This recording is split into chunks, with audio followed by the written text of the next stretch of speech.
Match week 5 of the 23-24 Premier League season has finished, and what a weekend it was. Some crazy results, some big comebacks, and a lot to discuss. Comment down below what you think of match week 5 in the Premier League for the 23-24 season, and like the video if you end up enjoying. Let's get right into it, starting with Liverpool versus Wolves. This was an absolutely enthralling game as a Liverpool fan. Liverpool once again going down. Some questions of the defense at the start. If we look at the lineups, you'll see that, Liverpool didn't have Virgil van Dijk. They didn't have Trent. They still managed to claw a victory from the jaws of defeat while being away from home, especially at the Molineux, a ground where Liverpool hasn't necessarily had the most favorable of results in the last, say, 2-3 seasons or so. I think. I want to see the head-to-head. Yeah, there's no head-to-head here, but Hwang Hee-chan scored the first goal. Pedro Neto was absolutely cooking Joe Gomez at right back. And then, halftime came. Liverpool was 1-0 down. They would have been, very happy to be 1-0 down only because Matheus Cunha missed a very, very good chance to put Wolves up 2-0. He didn't get the header off. It kind of hit his thigh and, bounced away for a goal kick. But then, right before he was subbed off, Cody Gakpo, he got a goal for Liverpool. He was, very happy to score, and he looked great through points of the game. I think he was anonymous to start a little, but I think Cody Gakpo is a player that slowly but surely as the season progresses, he will just continue to find the back of the net, and it's good to see him on the score sheet. He was subbed off for Darwin in the 56th minute immediately, as well as Diogo Jota going off for Harvey Elliott. Harvey Elliott had a very good game as well once he came on.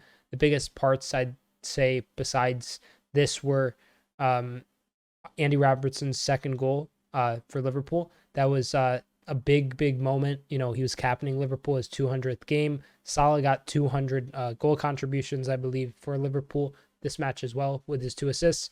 And he could have got a third assist when Hugo Bueno's deflected effort not Hugo Bueno's effort, it was Harvey Elliott's effort, and Hugo Bueno he got in front of it and it was going out, but it just somehow found its way into the back of the net, hit a post and went in. And it was just a great game, all things considered. Another great game, another comeback, another 3-1 comeback, more specifically. Aston Villa versus Crystal Palace. Crystal Palace went up 1-0 thanks to Hudson Edouard, who I did predict to score. I had some predictions regarding Wolves and Liverpool that I think I predicted a 2-1 there, so I got the correct result there. I think I predicted this to be a draw or a win for Aston Villa. Regardless, John Duran, Colombian striker who hasn't necessarily made the best of impressions at Villa over the first couple seasons, he scored in the 87th minute thanks to a Lucas Digne assist. And then in the 98th and the 101st minute, Douglas Luiz scores a penalty, and then Leon Bailey scores a goal with a Moussa Diaby assist. This game was looking rough for Emery up until the 87th minute, and, he wasn't even up against Roy Hodgson. I mean, Roy Hodgson, prayers for him and prayers to his family because he is currently in the hospital, I believe, some sort of condition. Hopefully he can recover and be on the touchline very shortly, but all in all, big win for Villa. I think that they're in a spot where they can, kind of build on this moving forward. If they had lost, that would have been a real big dent to their confidence, I think. But Crystal Palace, tough loss, but you're away from home. So, stuff to work on for sure for them. But, Villa, I honestly do think will be a great side come the end of the season in terms of how long it takes them to gel and bed in. But so far, good result for them. Fulham versus Luton, and man, Luton I feel bad for Luton. I really do. I wish that they would be performing at a slightly higher level just because I feel as if they kind of need to for their sake and for just all of our sakes. I don't want to see them get spanked up by every other team in the league. I don't want to see them have 5 points at the end of the season. But they just don't look great. I mean, you look at that lineup, and no offense to any of these players, but it's just clearly not Premier League standard. Fulham did get a goal through Carlos Vinicius. good goal at that. John Duran's goal was also good. I predicted a Fulham win. I think I predicted 3-0, but Luton just can't seem to catch a break. Next is Man United versus Brighton. I was live for this match, and man, what a game it was. Started off with Danny Welbeck scoring against his former side. He celebrated as well, which is kind of cheeky. Then in the second half, somehow Pascal Gross got a goal, and then Joel Pedro scored as well. But then Hannibal Mejbri scored a goal from distance and immediately celebrated as if he had won the league. I like the passion that Mejbri showed, but if he was a little more kind of focused on like getting the result, I think maybe Man United could have gotten some more momentum. But like this team was very deflated. Let's be honest. If we look at some of these stats here, for Man United, 43.9% possession is just laughable. Half the amount of shots on target with more shots. So you're shooting more, but you're shooting a lot less accurately. You've got a lot less touches, a lot less passes. They just weren't up for it, Man United. And if you look at this lineup, it was like a midfield diamond with Eriksson, McTominay, Casemiro, and Fernandes. That they got overrun. I mean, Adam Lallana started for Brighton, and he's not necessarily a spring chicken, but he bossed up Man United, and so did James Milner. Like, dude, like United have got to get their stuff together because this was just a really bad loss, all things considered. Not that I root for United or anything. Obviously, I'm a Liverpool fan. Couldn't care less about United. If they got relegated, I wouldn't cry about it whatsoever. I'd honestly celebrate it. But at the end of the day, you can't just be having these kind of results at home. Like, have some respect for your fans, not even for yourself, just for the people that line your pockets. Have some decency and kind of show up and perform. It just wasn't there from United. I know there's a lot of chaos at the club, but I kind of I can't feel sorry for a lot of these players who just, I don't know. A lot of guys here at United, it feels like as soon as things don't go their way, they don't, grit down and, try to figure it out and play through it. They just kind of like go up in arms and they get upset. Marcus Rashford staying on was a big controversial moment. Højlund could have got a debut goal. It was ruled off for offside. But for Højlund, I mean, he looks decent. He needs some more service. He didn't have, I don't think, a single shot on target minus the offside goal. But Rashford just wasn't his game either. So bad loss for United there. Another game that was a major comeback. Spurs versus Sheffield United. This game I wasn't able to catch live. I saw Sheffield United took the lead kind of late on. It was rather dull affair. Gustavo Hamer scored an absolute rocket of a goal. And very, very good sort of, kind of moment for Sheffield there at that point. They had been accumulating a ton of yellow cards. I mean, 5 in the first half alone. And by the time the first goal goes in, I mean, there's 8 cards that have been dished out in the match on both sides, 3 for Spurs and 5 for Sheffield. Sheffield was very physical. They got, 6 yellow cards in total, technically 7. One of them was kind of graduated to a red card. But the key moment here in this match is the ultimate kind of, let me show you the lineup here. If you could see right here, there's just like a ton of subs that get made in the last, like right after the goal. Like there's no subs up until the goal. They concede 7 minutes later. There's a triple switch. Brennan Johnson on for Son, Sarr off for Charleston, and Solomon off for Perisic. And then there's a double switch. Royale on for Porro and Højbjerg on for Van de Ven. And then right after that, Spurs get a goal through Charleston. He scores a header. And then Dejan Kulusevski scores an absolute rocket thanks to an assist from Richarlison. And honestly, this was just big for Spurs. Richarlison was, he had some personal issues recently while on international duty, and he was like crying on the Brazil bench. That was like a big kind of moment that blew up on social media. But, from his perspective, this is such a huge moment, a 2-1 win, 2 goals in the space of like 2 minutes. You score one, you assist the other. Like he's going to get a huge, boon of confidence from this. credit to Spurs. They look phenomenal. Obviously, they didn't look great throughout this whole game because they were 1-0 down in Sheffield with 75, 90 minutes, 97 minutes had elapsed, and they hadn't scored against Sheffield, and they were, behind. And even then, I still think that you got to give Spurs credit for a side that, has aspirations of getting back in the Champions League, pushing up, higher into the table. This is the exact type of result you need. In the Premier League, you need a bit of luck. You need some good personnel and some good tactics, and Spurs seems to have it all at the moment. Next is West Ham versus Man City. Another comeback. This one a little less surprising, obviously, but James Ward-Prowse scored a header thanks to a Kufal assist. But if we look at the stats, I mean, 31.6% possession isn't great, but I think up until like the goal for James Ward-Prowse, it was like 28, like under 30% possession. So City were doing City things, West Ham were doing West Ham things, and City come out on top. I mean, to the surprise of nobody. I don't feel as if there's much to talk about here besides Julian Alvarez bagging 2 assists.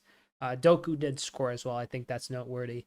Besides that, everything here for City's side kind of par for the course. There was a good shot from Guardiola that kind of fizzed wide. I forget if it was the first or second half, but that was, I guess, another promising moment for City, seeing a center back / left back for them, go forward and, have some kind of confidence to let a shot ring off after, only being signed this summer. I think that's good for City, all things considered. Skipped Newcastle Brentford. And this is a game I wish I skipped. I was live for this match as well. And there was only a penalty for Callum Wilson. That's really the only thing here. There was another moment where Flecken was kind of like bumped into, and then Wilson scored after Flecken didn't like get to the ball. I think Brighton looked decent. Being away from home at St. James Park is not an easy ground to go to. But I don't think Newcastle looked fairly great either. But if you look at the Newcastle side, I mean, Byrne, Longstaff, Anderson, Wilson, Barnes, Gordon, front line, like, it makes sense as to why they weren't at their like top best. They're waiting for Milan this week in the Champions League. Very big game for Newcastle. Probably the match of many people's careers here, to be honest. First Champions League night back for Newcastle, back in the Champions League. And it's just like one of those fixtures that's like got an aura around it. Sandro Tonali going back to the San Siro for the first time. It's just going to be absolute melodrama through and through. But Newcastle got the win. Brentford didn't look too bad, but I think Newcastle, they'll be happy that they got through with all 3 points. Brentford could have gotten a couple goals there. They, didn't look that threatening in total with the shots, but they were, consistent and relentless with their approach. And that kind of felt like it might have resulted in the goal, but ultimately didn't. So next matches, 3 last matches, Bournemouth versus Chelsea, 0-0. This is, I don't know with Chelsea. Chelsea is in a really weird spot right now. We'll look at the table before we, before we go into the fantasy Premier League stuff, but there's very little reason as to why, Chelsea should feel happy with a point. But if we look at the stats, the stats weren't necessarily that far off. There was a lot more possession for Chelsea, but with that much possession to get very similar kind of shots on target and shots in general for Bournemouth, it shows that, they were there kind of, trying to score on Chelsea, and they could have felt as if they could have gotten all 3 points at a certain point, I would imagine, based on the way that they were performing. But yeah, all in all, I don't know. I just can't tell you what is really the answer of how to fix Chelsea, because I just don't know what it is. I mean, you're playing Thiago Silva in a back 4, which I think is pretty bad to start. But on top of that, like, you look at the personnel, and then you look at the subs bench. Look at that subs bench, for God's sake. Like, 1, 2, 3, 4, 5, basically 6 players there I hardly know a thing about. Like, Maatson I know a little about. Chilwell I know about, obviously. And Palmer I know about. Everybody else is, like, really just, like, a huge asterisk or question mark in terms of what they can contribute towards Chelsea this season. Bournemouth, though, I think, we'll see where they are on the table. It's not as flattering as some of their performances will lead you on to believe. They've actually done decent so far this season, I think, Bournemouth, and I think they're a side that, as the season progresses, will shock a lot of people and continue to climb the table.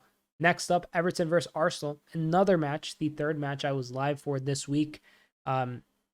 This match was honestly pretty engaging. There wasn't a lot of shots on target by Everton. A lot of the forward play and a lot of the offense for Everton was just so much of a snooze fest. But Everton were really in midfield, were putting in a battle up until around the 69th minute when Leandro Trossard got an absolute peach of a strike off with his left foot. Very clean goal. Took it first time. Great strike. Everton will feel hard pressed to, have conceded that goal, but Arsenal were clearly the better side. At the end of the day, I think Everton had a slightly difficult run of fixtures to start. Arsenal in your fifth match week is not an easy fixture for a team like Everton. It is at home, though, and I do kind of fear for them as to whether or not they'll be able to stay up because they just don't seem to be able to piece goals together for some reason. They just have nothing really. But you look at this Everton lineup. Who's getting you a goal here? Tarkowski, Young, Mikalenko, Brentwaite, McNeil, Onana, Danjuma, Doucouré, Gay, Beto. None of those guys. None of them. Maybe Danjuma, but even Danjuma is a big, big maybe. And the final match of the fifth match week of the 23-24 Premier League season is this match. Nottingham Forest versus Burnley. I didn't get to see this match, but based on the stats here, seemed pretty even. Yeah, seemed actually very even. I mean, it did finish 1-1, so that's what you would expect, right? There was a straight red here, though, to Lyle Foster. Wow.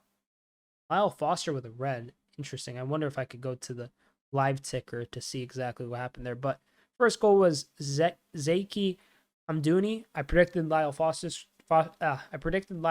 to score. He got an assist. And Callum Hudson-Odoi scoring thanks to an assist from Taiwo Awoniyi. I mean, Nottingham Forest is truly becoming a top 6 Premier League clubs rejects haven in a way. Alanga was at Man United. Hudson-Odoi was at Chelsea.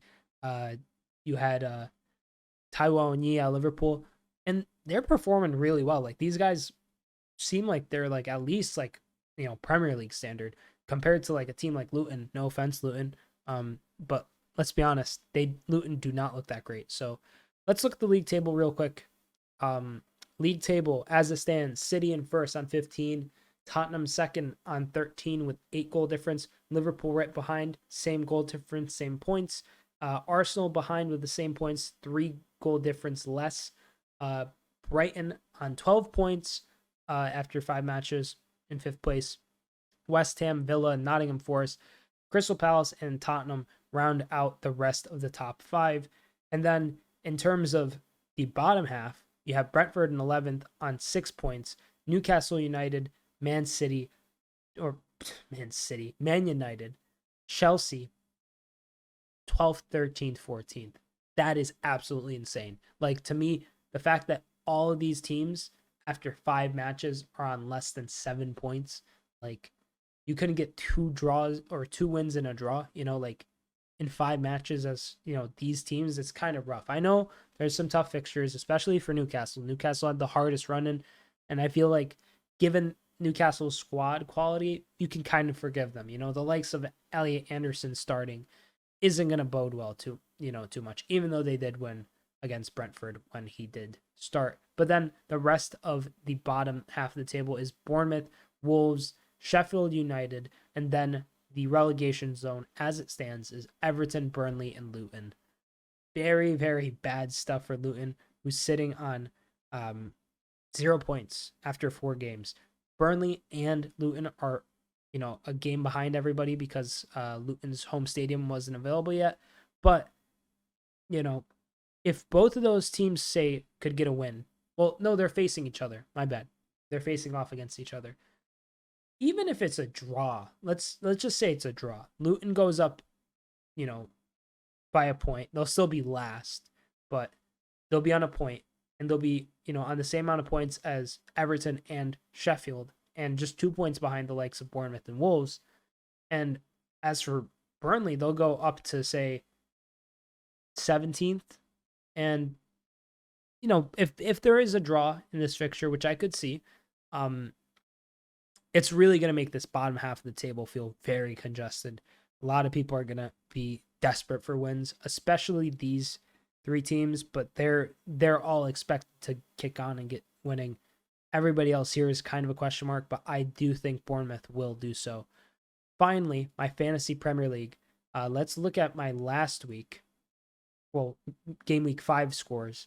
I didn't do too hot. 59 points is not great.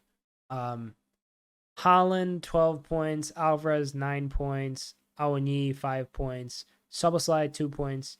Salah with 10. Diaby with 5. Odegaard with 3. Kolo with 6. Henry got injured, so we're going to have to look at that. And Udogie with 2. Areola started. I could have gotten up to 61 points had I got Leno in goal before that, but what's done is done. Let's look for some business to get done here, I think. I have to get rid of Rico Henry, I think. He has a knee injury. Like, he hasn't been great, 2.6 points. I really don't need it. I know he's cheap, but let's just go to the transfers here. So transfers, Ben Mee also, like, I don't know. He's like, let's just figure this out real quick. So Henry and Ben Mee, select a replacement for them. So I think someone like Anderson is a shout. Like, he does kind of go forward and score goals a lot. 4.6, it's not too bad. Ream potentially as well. Stupignan's too expensive. Bolly potentially. I mean, let me see if I could just 4.9. Let's just see that.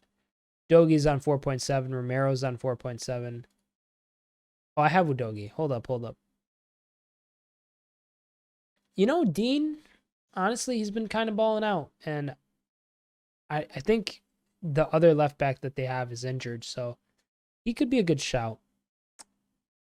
Is he going to keep clean sheets like that? Let's see his schedule.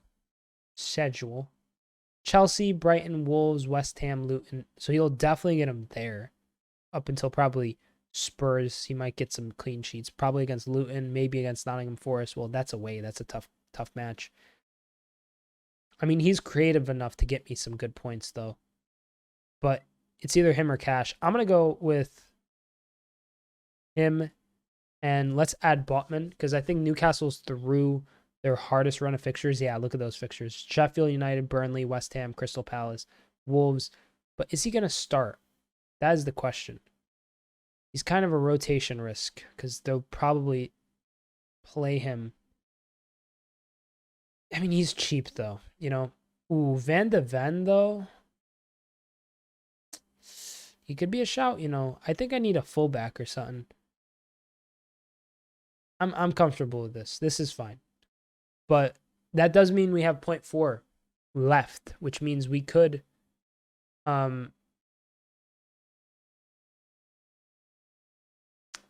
get rid of somebody here.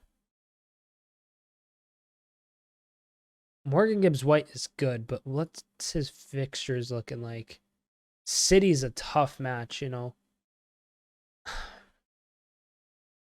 This is a very good pocket, so I think one of Gibbs-White or Awoniyi has to go. Taiwo, I think, is going to get more contributions. Maybe he's getting assists too now, so like that's something to keep an eye out on. So I'm going to do this. Select replacement. Okay, there we are. Embuemo immediately stands out, but he's too expensive. We need someone who's less than 6.5 mil. So Matoma, Ward-Prowse. Ward-Prowse, honestly, we don't have a West Ham player. He's on set pieces. West Ham have a lot of tall players. We pick him up. We still have 0.2 left. And is there anywhere where we could really improve? I think maybe Colwell. Colwell is cheap, but I think we could get a better defender than Colwell. Am I satisfied with everything else? I mean, just about, right? So I'm sorry, Levi Colwell, but 3.8 is fine. But like, when you got like Udogie on 6.3 or say Estupinian on 5.2, you could definitely improve upon that a little. So 4.7 is what we have to work with. Let's work with someone here. 4.7. We could get Romero. Romero's a shout. 4.9. Okay. Let's see. Cash potentially.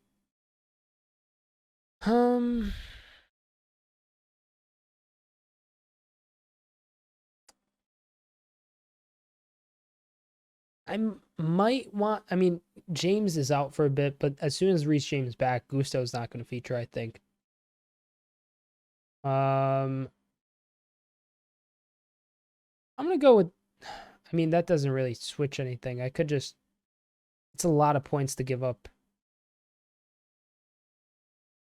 A lot of points to give up for going with Mitchell over. Let me see his run in here.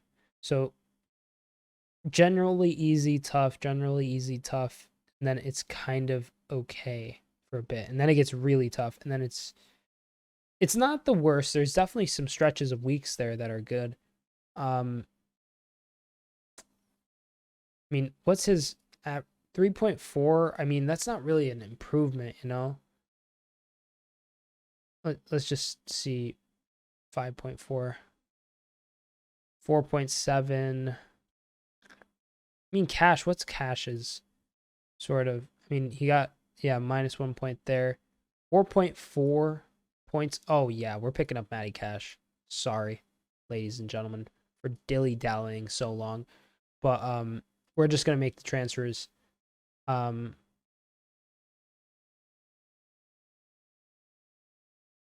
Let's just confirm it. Minus 8 points. I know. My rank is 451st, 451,643rd.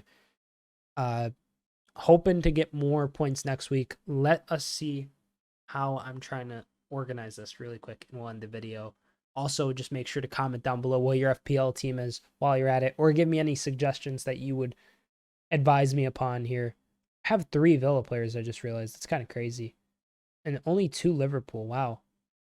I mean, hey, Liverpool players are a little more expensive for like the quality ones, so I guess that tracks.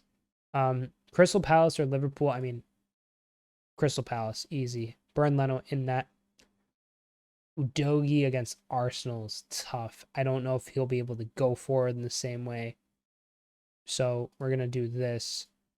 Switch. Chelsea, I'm comfortable with that. Maybe a midfielder out here.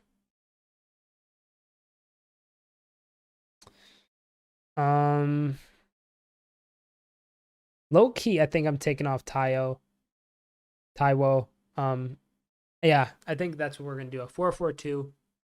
Because I mean, Sheffield United away gonna be fairly easy, as one would expect it would be fairly easy for Newcastle.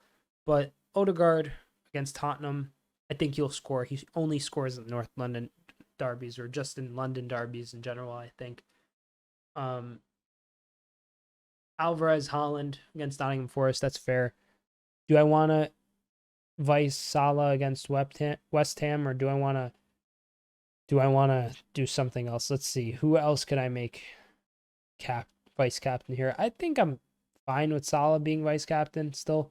I mean, I think they'll always be like my captain, vice captain, because Haaland will probably just get more goals and stuff, but Salah will always be there getting assists and goals. So that is my game week 6 Premier League fantasy lineup.